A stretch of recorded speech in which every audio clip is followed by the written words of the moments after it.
Hair Tonic and Kreml Shampoo present the new adventures of Sherlock Holmes, starring Nigel Bruce as Dr. Watson and Tom Conway as Sherlock Holmes. Tonight, owing to Mr. Conway's illness, the part of Sherlock Holmes will be played by Mr. Ben Wright.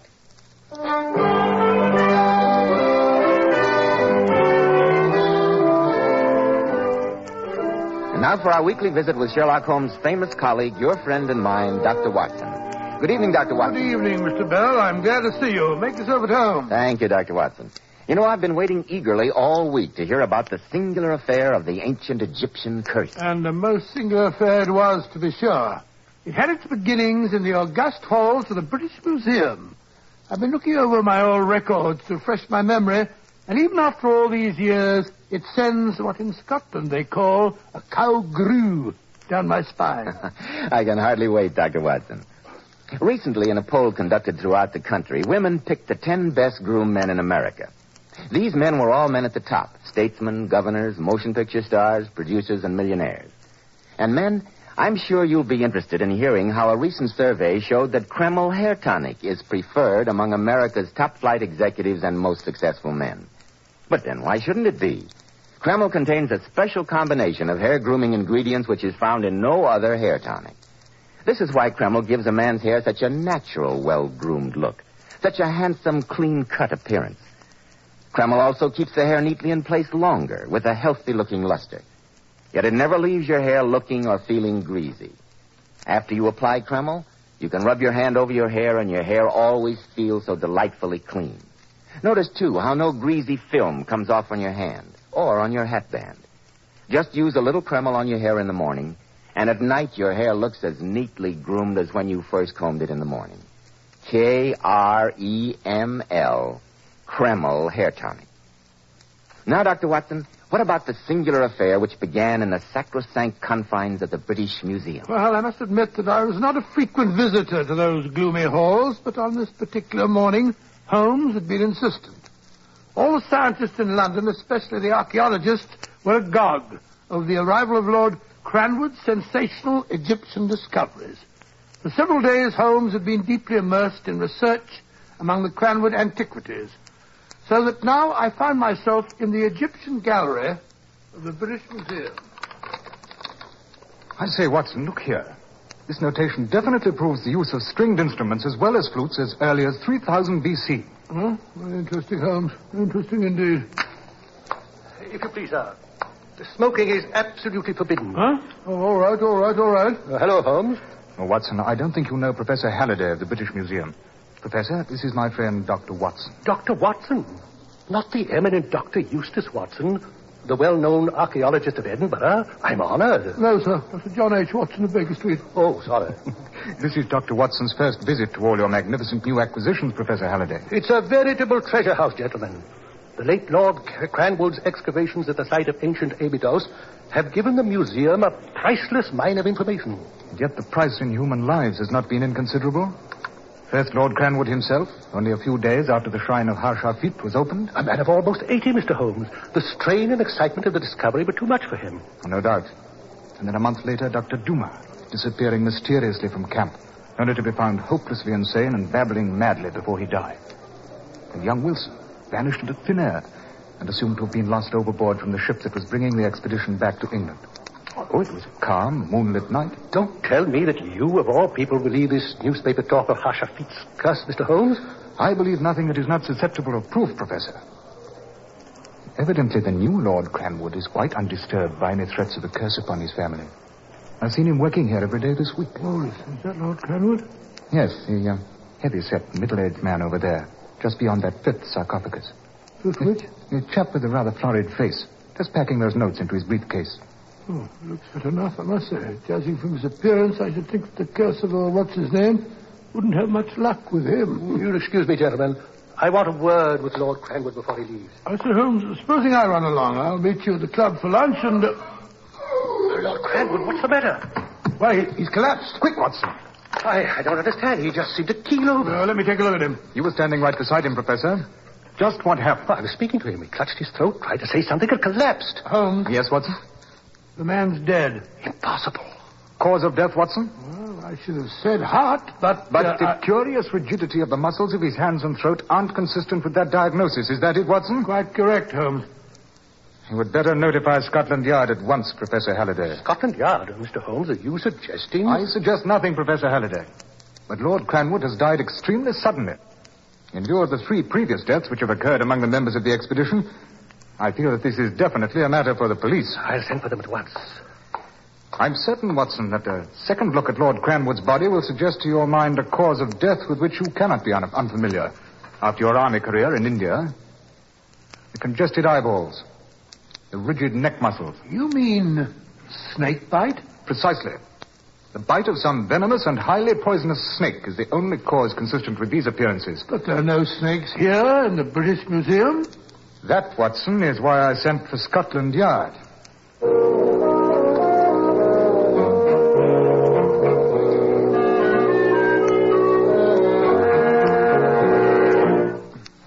You've been pacing up and down now for 2 solid days, Holmes.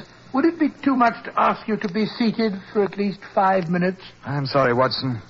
The lack of any satisfactory solution to the problem of Lord Cranwood's death has driven me almost out of my mind. You find the problem insoluble, then? So far. Come in. Inspector Lestrade. I've been expecting a call from you. This thing's fair got me beat, Mr. Holmes. Sit down, Inspector. Can I get you a drink? Thank you, Doctor. I'll be glad of one. Well, we've got the coroner's verdict, Mr. Holmes, and much good it does us. Death by misadventure from unknown causes. Well, you could hardly expect a coroner's jury to say more. Did the Home Office pathologist confirm my opinion? Here you are, Lestrade. Well, thank you, Doctor. Oh, yes, Mr. Holmes. All the appearances of death were consistent with the bite of some deadly snake. But did we find any snakes running around? Were there any snake bites on the deceased body? No. Why, you yourself, within a few yards of the man, Mr. Holmes, and you know as well as I do that if a man gets bitten by a snake, he's going to let out a yell. I know exactly how you feel, Lestrade. And have you seen the papers? Scotland Yard baffled by 5,000-year-old curse. Death strikes again from Egyptian tomb. You can't blame the journalist, Lestrade. It's a newspaper editor's dream. And Scotland Yard's nightmare. Well, I must be off. The commissioner wants to see me this afternoon.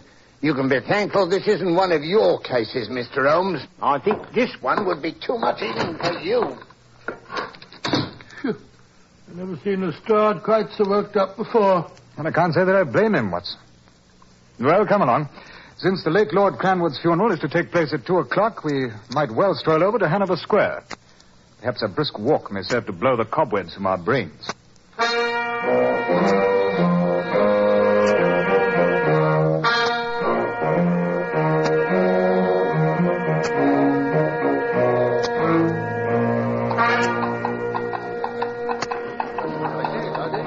First time I've known you stand about outside a church at a funeral, Holmes, peering at the relatives of a dead man.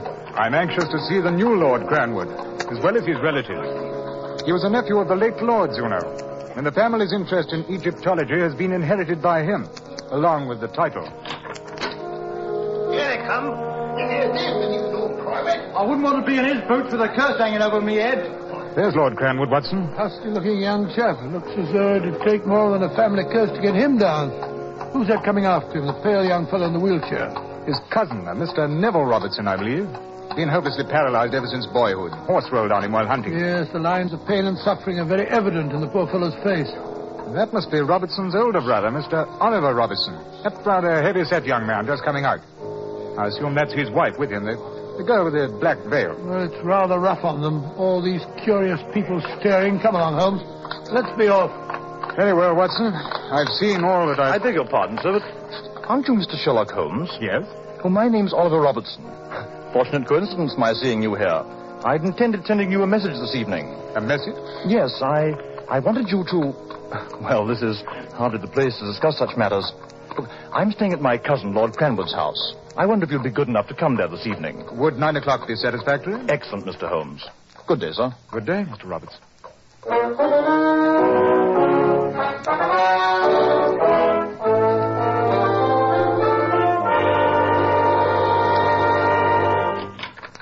Oh, come in, gentlemen, come in. I don't think you know my wife. Dear, may I introduce Mr. Sherlock Holmes? How do you do? And this is my colleague, Dr. Watson. How do you do? I'm very happy to see you here, Mr. Holmes. And you too, Dr. Watson. Mr. Holmes, my wife and I, well, to put it frankly, have asked you to come here because we're afraid. And not for ourselves, but for my cousin, the new Lord Cranwood. Mr. Holmes, neither Oliver nor myself is of a nervous temperament. If you've read the accounts of the Cranwood expedition, you must appreciate my feeling that we're contending against more than mere ill fate. 4 members of the same small group, dying mysteriously or by violence within a few weeks of each other. So you don't put any stock in all this talk about an ancient Egyptian curse? I don't really know. Tell me, Mr. Robertson, does the new Lord Cranwood share your fears? I regret to say he does not. He laughed when I told him I'd asked you here. Am I interrupting a council of war, or may I be permitted to be present? Oh, come in by all means, Neville. Here, let me give you a hand with your wheelchair. I can manage. My brother Neville, gentlemen. Mr. Sherlock Holmes and Dr. Watson. How do you do? I assume that the presence of the celebrated sleuth of Baker Street is not unconnected with the curse of the Cranwoods. Please, Neville, don't make fun of us for being frightened. After all, it's Derek we're worrying about, not ourselves. Time enough for you to worry, Oliver, when the curse catches up with Derek. Then you'll be Lord Cranwood yourself, and it'll be my turn to start worrying. I gather, Mr. Robertson, that you're somewhat skeptical regarding the efficacy of Hashafit's 5,000-year-old curse. My granduncle died of heart failure after the excitement of discovering the tomb. Dr. Dumas' death was certainly not the first case of sunstroke that's ever been heard of in Egypt. And Wilson, who fell overboard from the ship, was notoriously fond of the bottle. Does that answer your question? Ingenious, Mr. Robertson, but it leaves out of account your uncle's death in the British Museum the other day. I could offer you a dozen theories to account for that, but I doubt if they'd be sensational enough to please you. Mr. Holmes, regardless of what my cousin may say, and I know he'll agree with my brother, I wish to engage you to prevent any repetition of the tragedies which have already struck this family. Do say you will, Mr. Holmes. I will do my best, Mr. Robertson, to keep Lord Cranwood safe from harm, but without his cooperation, I greatly fear that Stimson said he wanted to see me, Oliver. Oh, I beg your pardon. I didn't know you had guests. I very much want to see you, Derek. This is Mr. Sherlock Holmes and Dr. Watson. My cousin, Lord Cranwood, gentlemen. How do you do? I'm sorry, gentlemen. I have no sympathy with my brother's fears, nor do I see any necessity for dragging detectives into this matter. I trust you'll excuse me. Good night. Well, you see, Mr. Holmes, it's just as I told you. But I do hope you'll do your best anyway, Mr. Holmes. I promise you I shall. Your task won't be made any easier, Mr. Holmes, by my cousin's stubborn determination to continue working at the museum. He's arranged with Professor Halliday to work there at night in the future, beginning tomorrow. He wishes to avoid the stares of the curious. It's interesting. Great Scott, my watch must have stopped. 9:30, and I haven't as yet fed my snakes. Snakes? Did you say snakes? Why, yes, Doctor. Since my affliction debars me from digging in Egyptian tombs and similar active pastimes, I amuse myself with a small herpetarium. Would you care to see my collection? Good heavens, no. Or some other time, perhaps, Mr. Robertson. Dr. Watson and I must be off. Good. Snakes.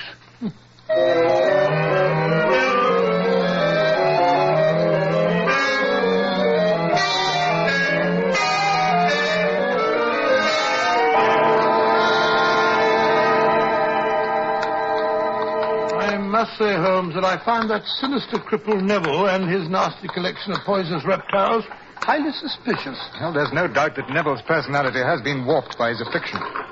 And the availability of snake venom is, of course, significant. And look at his motive, Holmes. Look at his motive. The Cranwood title and the Cranwood fortune. But there's one thing you've forgotten, Watson.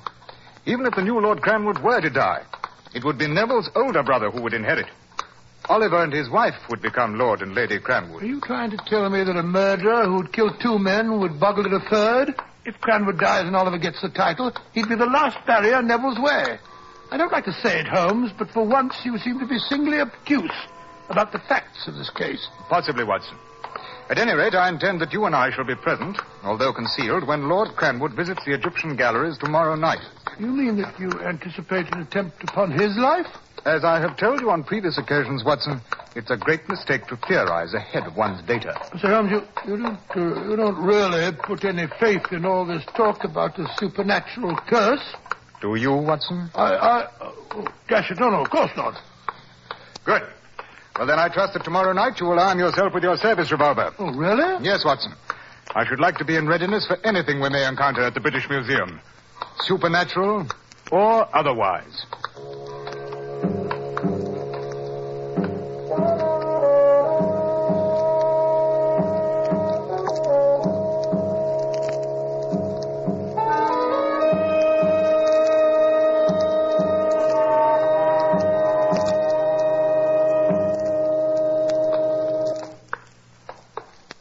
ghostly place at night, isn't it?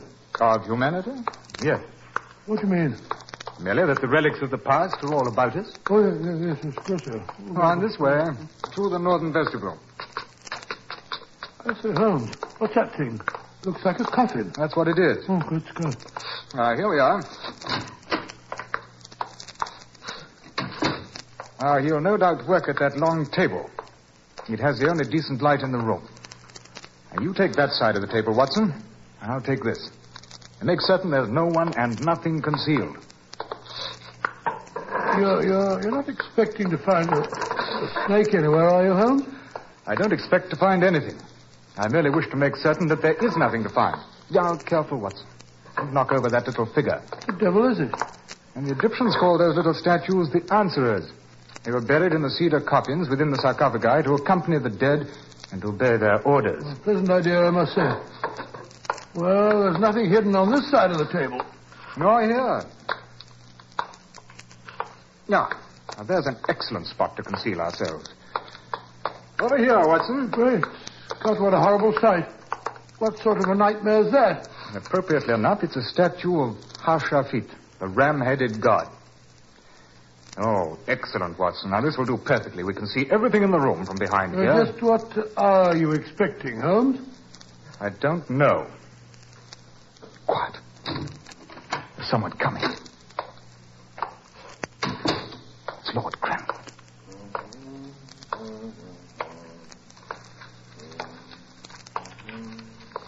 Yes, he's taking his papers out of his briefcase. Oh, now that he's turned the lamp up, I can see a bit better. Oh, he's all right so far. He's settling down to work. What? Something's wrong. Quick! He must have fainted. Here's the antitoxin. Give him the injection. Hurry! It's too late, Holmes. He's dead.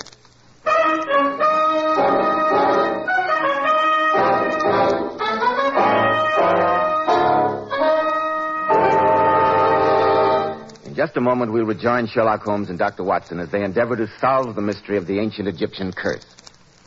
Men, if you want to be a success in life, remember that well-groomed hair adds a great deal to a man's appearance. And one of the first requisites of handsome, healthy-looking hair is a hygienic scalp. So start at once and take better care of the hair you've got. And if you're smart, you'll use Kreml hair tonic. No other hair tonic keeps the hair more neatly in place without looking or feeling greasy. But men, Kreml does lots more than keep hair looking handsome. Kreml's light oils have a grand lubricating effect on a dry scalp. At the same time, Kreml removes itchy, loose dandruff. Notice how alive and tingling your scalp feels. And you like to massage Kreml on your scalp because it's such a clean product. It never feels greasy or sticky. And if your hair, like so many men's, is so dry that it breaks and falls when you comb it, Kreml actually helps condition the hair in that it makes it feel softer, more pliable, and look as if it had some body to it. So men, for handsome, groomed hair and a more hygienic scalp, use Kreml daily. Buy a bottle of Kreml at any drugstore. Ask for an application at your barber's. Kreml, Kreml Hair Tonic. That famous modern hair tonic which has become such a nationwide favorite. And now back to Sherlock Holmes and Dr. Watson and our story.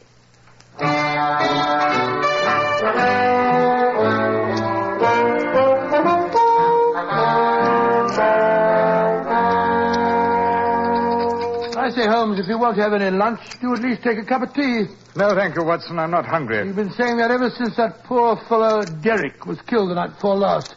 You simply must eat, Holmes. My appetite will return when I have a solution for this case, Watson, and not before. Well, I've hesitated to say it, Holmes, but if that man had died by any natural means in front of our very eyes, I'm perfectly certain that you would have solved the riddle. Well, if your hypothesis is correct, Watson, this case is not a matter of the mortal's minds.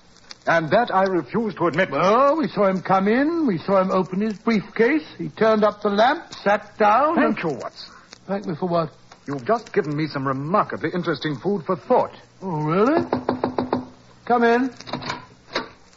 Why, Mrs. Robertson. Oh, I beg your pardon. It's Lady Cranwood now, isn't it? Makes me unhappy to say that it is, Dr. Watson. Won't you sit down, Lady Cranwood?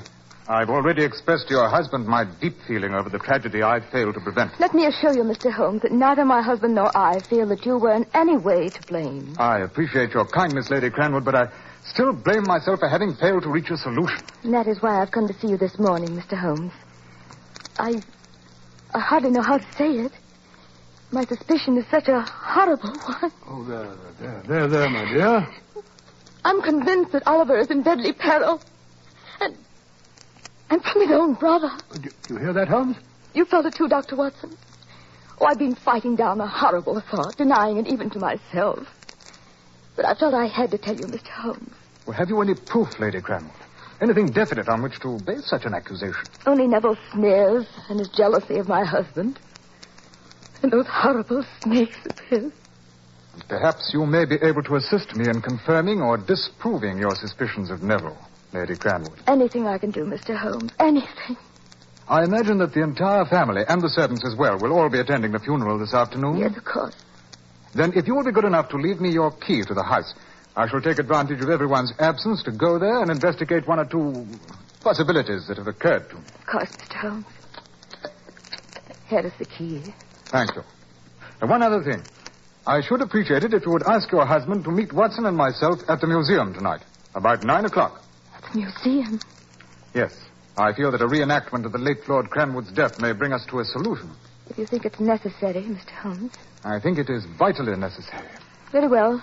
I will ask my husband to meet you at the museum at 9. I must go now. Goodbye. Goodbye, Dr. Watson. Goodbye. Poor woman, no wonder she's overwrought. Come, Watson. Your hat and stick. We have work to do. Cranwood's house, you mean? Well, I shall go there this afternoon. But meanwhile, I want you to take a note to Lestrade at Scotland Yard and personally see to it that he gets it. And then? Meet me at 9 o'clock tonight at the British Museum.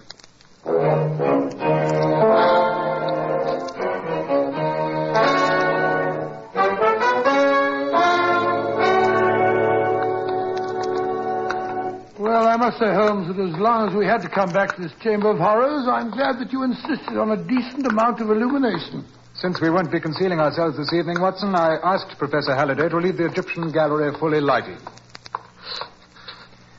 Now, you sit here, Watson. Well, as long as none of the professors are about, Holmes, I don't suppose the museum will be shaken to its foundations if I smoke the pipe. Ah. That's better. Good evening, Lord Cranwood. Good evening. Lady Cranwood? Mr. Holmes, Dr. Watson.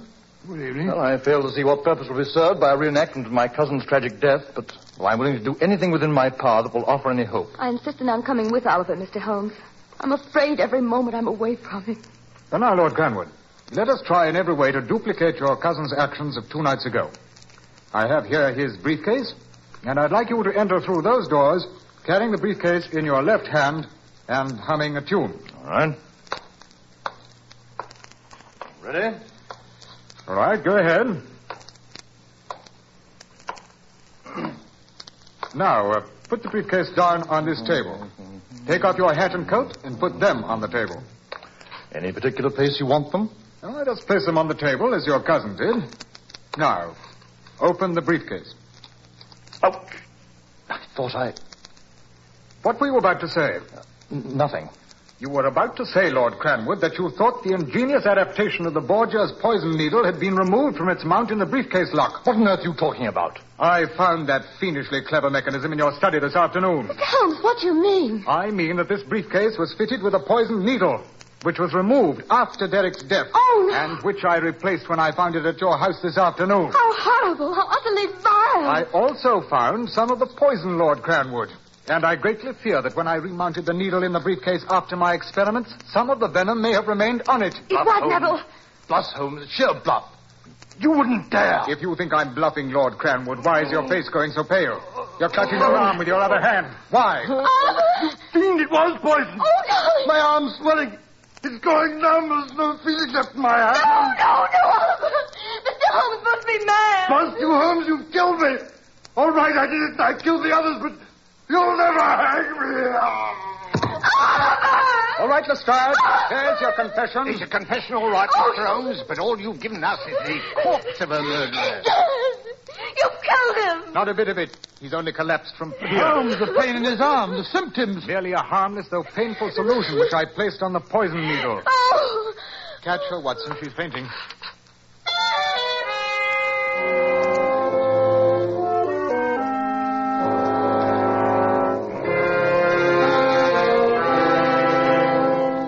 That Oliver's a fiend, Holmes, an absolute fiend. Oh, unquestionably. But you must admit that his hiring us was an ingenious attempt at a novel method of removing all possible suspicion from himself.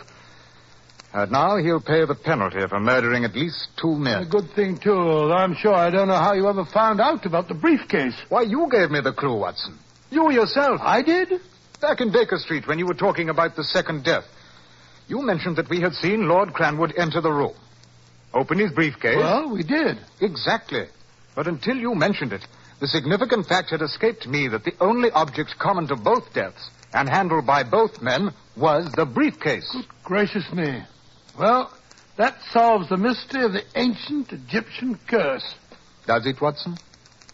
Have you forgotten the 3 who died previously under such strange circumstances after they had opened Harshafit's temple? You don't mean that you really believe in that stupid curse? Those 3 deaths have still not been explained, and I doubt that they ever will be. There are powers, Watson, higher powers, of which we poor humans still know nothing.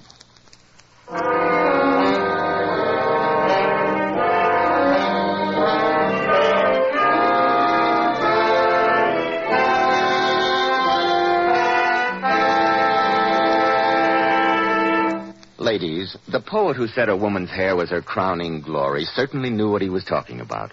That's why you ladies should take the very best care of your hair, especially in shampooing. I'm glad you brought that point up, Mr. Bell, because many popular shampoos have a tendency to dry the hair. Well, here's one shampoo that will never dry the hair, never under any circumstances, and it's Kreml shampoo. Yes, Kreml shampoo is simply wonderful. It actually glamour bathes each tiny strand of hair so that it fairly radiates natural, dazzling highlights. It leaves the hair simply gleaming with natural, glossy luster. And what's more, your hair stays this way for days. Kreml shampoo is not a soapless shampoo. It's not a cream shampoo. It's entirely different. Kreml shampoo never hurts the texture of your hair. You can use it as often as you wish, over a long period of time, and it'll never dry your hair. In fact, it has a beneficial built-in oil base, which actually helps keep the hair from becoming dry or brittle. Remember, ladies, that Beautiful Powers models wash their hair with Kreml shampoo. They claim no other shampoo leaves their hair more shining bright, yet never dries the hair. Why not try it? Kreml, Kreml shampoo. Now, Dr. Watson, what about next week? Well, next week I think I'll tell you a story about the strange and ferocious behavior of Professor Presby's dog. And the even stranger behavior of the professor himself. I call it The Adventure of the Creeping Man.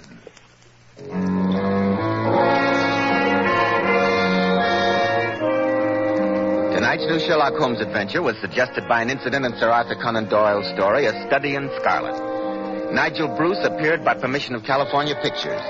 Tonight, the part of Sherlock Holmes was played by Mr. Ben Wright.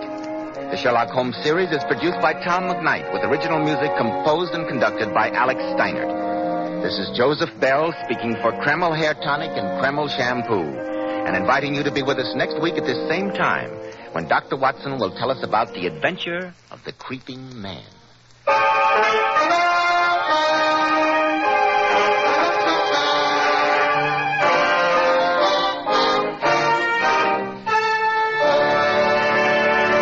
This is ABC, the American Broadcasting Company.